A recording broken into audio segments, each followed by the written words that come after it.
ઓમ શ્રી ગણેશાય નમઃ. જય શ્રી કૃષ્ણ મિત્રો. આજે આપણે મોક્ષદા એકાદશીની વ્રત, મૌની એકાદશી પણ કહેવાય છે આને, મોક્ષદા એકાદશી પણ કહેવાય છે આને. તો આપણે સાંભળીએ કે આ એકાદશી ક્યારે છે, પારણાનો સમય, બધું જ જાણીએ.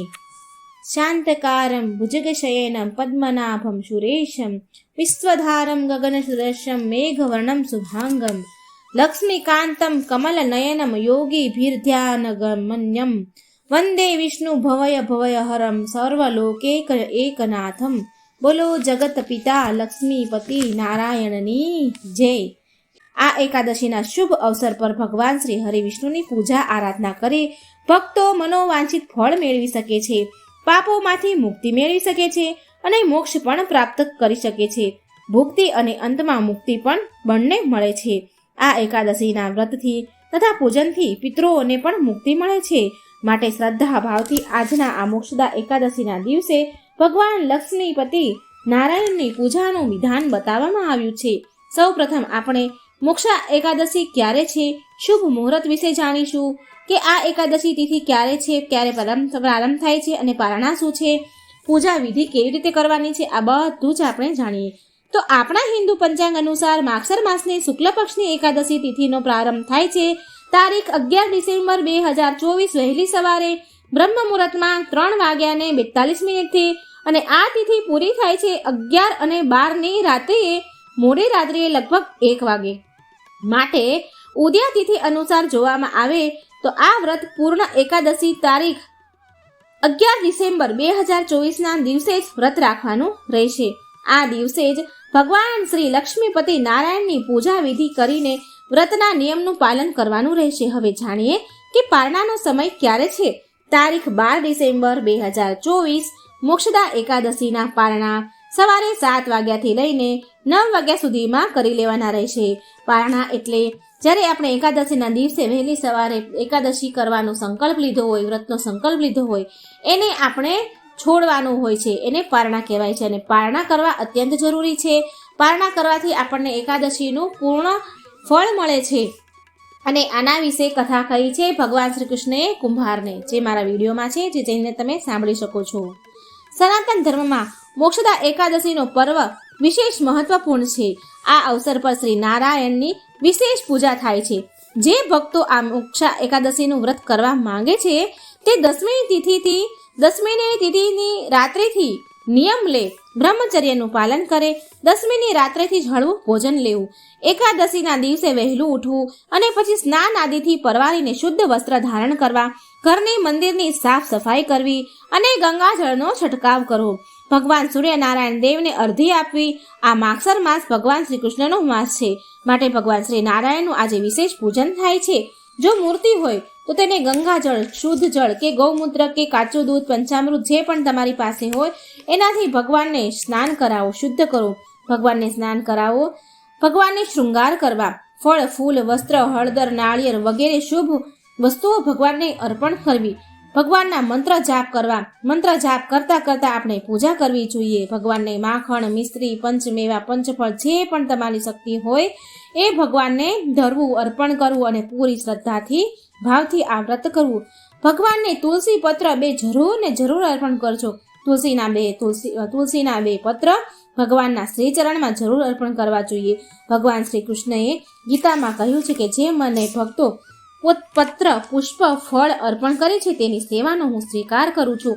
અને ઉપરથી આજે મોક્ષા એકાદશીનો દિવસ છે અને ગીતા જયંતિ પણ ઉજવાય છે આજે. એટલે કે આજે ભગવાન શ્રી કૃષ્ણએ અર્જુનને ગીતા સંભળાવી હતી. આજના દિવસે જ આ પવિત્ર ગીતારૂપી બોધ મળ્યો હતો. ગીતારૂપી બોધ મળતા અર્જુનના અજ્ઞાનતાના અંધાર દૂર થયા હતા. જે ગીતાનું જ્ઞાન આપણને ભુક્તિ અને મુક્તિ બંને અપાવે છે. ભુક્તિ અને અંતમાં મુક્તિ પ્રાપ્ત કરાવી શકે છે.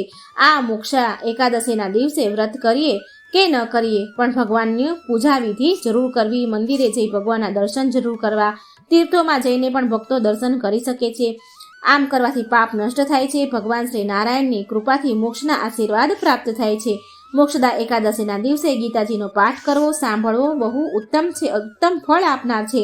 આજે તુલસીજીની પૂજા કરાય છે. સવાર સાંજ ધૂપ દીપ ધરવા, માં તુલસી પાસે હરે કૃષ્ણ કૃષ્ણ કૃષ્ણ હરે હરે, હરે રામ રામ રામ હરે હરેના મંત્ર જાપ બને એટલા કરવા જોઈએ, પ્રદક્ષિણા કરવી જોઈએ.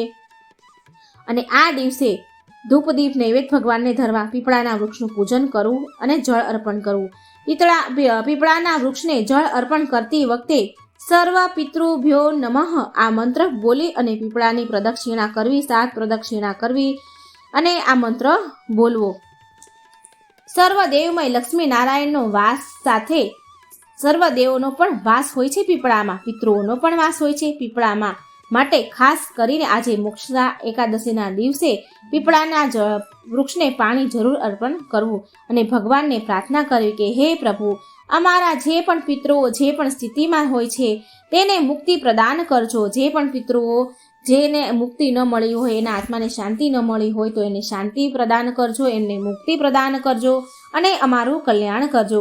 આજે ગીતાજી વાંચવાથી પિતૃઓને શુભ ફળ પ્રાપ્ત થાય છે. આજે જરૂરિયાતમંદને દાન કરી શકાય છે, બ્રાહ્મણોને દાન દક્ષિણા આપી શકાય છે. જ્યારે આપણે બીજા દિવસે પારણા કરીએ છીએ ત્યારે દાન દક્ષિણા આપી શકાય છે. જે તમારી શક્તિ હોય, જેટલી પણ શક્તિ હોય, જેવી પરિસ્થિતિ હોય એ પ્રમાણે આપણે દાન કરવું જોઈએ. હવે આપણે સાંભળીશું મોક્ષદા એકાદશીની વ્રત કથા. આજે પાપ નાશીની પુણ્યપ્રદાયની મોક્ષા એકાદશીનું વ્રત છે. મહાભારતના યુદ્ધમાં ભગવાન શ્રી કૃષ્ણે અર્જુનને ગીતાજીનું જ્ઞાન આ જ તિથિએ આપ્યું હતું. આ વ્રતથી વધીને મોક્ષ આપનારું બીજું કોઈ વ્રત નથી. આ કથા સાંભળવા કે વાંચવાથી વાજપેયી યજ્ઞનું ફળ મળે છે. આ વ્રત ચિંતામણી સમાન બધી જ કામનાને પૂરી કરનાર છે. આ વ્રતના પ્રભાવથી ઘરમાં સુખ, સમૃદ્ધિ અને શાંતિ રહે છે તથા પિચાચ પ્રેત બનીને ભટકનારા આપણા પિતૃઓને પણ મોક્ષ મળે છે. આ વ્રત દેવ તુલ્ય સંતાન આપનાર છે. જો તમે વિષ્ણુ ભક્ત છો તો આ પવિત્ર કથાનો અનાદાર ન કરશો અને આ કથાને પૂરી સાંભળજો. આ કથા સાંભળવા માત્રથી મનોવાંછિત ફળની પ્રાપ્તિ થાય છે. તો પ્રિય ભક્તો, લક્ષ્મીપતિ શ્રી નારાયણના ચરણ કમળનું ધ્યાન કરતા આપણે કથાનું રસપાન કરીશું. બોલો ભગવાન શ્રી લક્ષ્મીપતિ નારાયણની જય. ઓમ નમો ભગવતે વાસુદેવાય.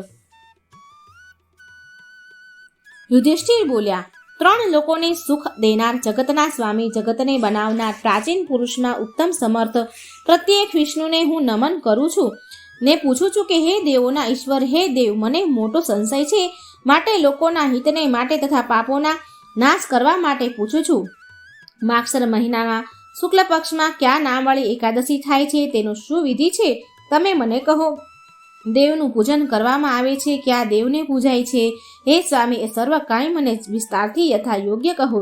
શ્રી કૃષ્ણ ભગવાન બોલ્યા, હે રાજા, તમે ઘણું સારું પૂછ્યું છે. તમારી બુદ્ધિ સારી અને નિર્મળ છે. માટે હે રાજાઓના અધિપતિ, તમને વિષ્ણુના ઉત્તમ દિવસ રૂપ એકાદશી કહું તે સાંભળો. હે રાજા, મારી વહાલામાં વહાલી તિથિ એકાદશી મુરુ નામના દૈત્યનો વધ કરવા સારું માગસર માસના કૃષ્ણ પક્ષને વિશે મારા દેહમાંથી ઉત્પન્ન થઈ છે. જંગમ તથા સ્થાવર પ્રાણીઓવાળા 3 લોકોને અંદર પૂર્વ માગસરના કૃષ્ણ પક્ષને વિશે ઉત્પન્ન થયેલી અને મારી પ્રિય ઉત્પત્તિ એવા નામની પ્રસિદ્ધ થયેલી તે એકાદશી તે રાજાઓમાં શ્રેષ્ઠ યુધિષ્ઠિર રાજા તારી આગળ કહેલી છે. હવે સર્વ પાપને હરણ કરનારી ઉત્તમ અને પ્રખ્યાત એવી માગસર માસમાં શુક્લ પક્ષની મોક્ષા નામની એકાદશીની હું કથા કહું છું તે સાંભળો. એકાદશીને દિવસે પ્રયત્નથી મંગળકારી ગીતને નૃત્ય સાથે પુષ્પાદિકથી વિષ્ણુ ભગવાનનું દેવનું પૂજન કરવું. હે રાજાઓના પતિ યુધિષ્ઠિર, હવે તમને સારામાં સારી એવી પુરાણની કથા કહું છું તે સાંભળો. જે કથા સાંભળવા માત્રથી વાજપેયી યજ્ઞનું ફળ પ્રાપ્ત થાય છે અને જેઓના પિતા માતા તથા પુત્ર વગેરે નીચ ગતિને પામ્યા હોય તેઓના પિતા માતા પુત્ર વગેરેને આ એકાદશીના પુણ્યથી મહાતાથી સ્વર્ગને પામે છે, એમાં કોઈ સંશય નથી. આ કારણથી હે રાજા, હું તને સ્પષ્ટ રીતે એકાદશીનો મહિમા કહું છું તે સાંભળ. પૂર્વ રમણ કરવા યોગ્ય ગોકુળ નામના નગરમાં પ્રજાઓને પુત્રોની માફક પાળનારો રાજાઓમાં ઋષિ રૂપ વૈખાનાસ એવા નામથી પ્રખ્યાત એક રાજા રહેતો હતો. ત્યાં 4 વેદને જાણનારા બ્રાહ્મણ રહેતા હતા. આ રીતે રાજ્ય કરતા તે રાજાએ રાત્રે સ્વપ્નમાં પોતાના પિતાને નીચ યોનિમાં અવતરેલા જોયા. આ પ્રમાણે પોતાના પિતાને જોવાથી વિસ્મય પામેલા બુદ્ધિ વડે સ્વપ્નની અંદર દેખેલી બાબત બ્રાહ્મણોને આગળ કહી સંભળાવી. રાજા કહે છે, હે બ્રાહ્મણો, મેં સપનાની અંદર મારા પોતાના પિતાને નરકમાં પડેલા જોયા. હે તાત, હે પુત્ર, હું નીચ યોનિમાં અવતર્યો છું, માટે તું મારો ઉદ્ધાર કર, આમ બોલતા હતા. મેં પોતે મારા પિતાને જોયા ત્યારથી માંડીને હે બ્રાહ્મણો, એ આશ્ચર્ય છે કે હું સુખને પામતો નથી. તેમ હમણાં આ મારું મોટું રાજ્ય પણ મને દુઃખ દેનારું થઈ પડ્યું છે. ઘોડા, હાથી, રથો અને સર્વ મને કોઈ પણ ગમતા નથી. ખજાના પણ મને સુખાકારી નથી. તેમ મને કશું પણ સુખ દેતું નથી. હે શ્રેષ્ઠ બ્રાહ્મણો, મને સ્ત્રીઓ પણ ગમતી નથી, પુત્રો પણ ગમતા નથી. માટે હું શું કરું ને ક્યાં જાઉં? મારું શરીર બળે છે. હે વિપ્રોના અધિપતિઓ, દાન, વ્રત તથા યોગ્ય આદિ કર્મોમાંથી જે કર્મ વડે મારા પૂર્વજો મોક્ષને પામે તે કર્મ મને કહો. જેનો પિતા નરકમાં પડ્યો હોય તેનો જન્મ પણ નિરર્થક છે, અને જગતમાં જીવતા એવા અતિ બળવાન તે સારા પુત્રથી શું ફળ છે? કશું ફળ નથી. બ્રાહ્મણો બોલ્યા, હે રાજાઓમાં શ્રેષ્ઠ રાજા, ભૂત તથા ભવિષ્ય જાણનારા પર્વત મુનિનો અહીં સમીપમાં આશ્રમ છે, તમે ત્યાં જાઓ. એવી રીતે તેઓનું વાક્ય સાંભળી ખેદ પામેલો તે શ્રેષ્ઠ રાજા જ્યાં તે પર્વત મુનિઓ આશ્રમમાં હતા તે આશ્રમમાં ગયો.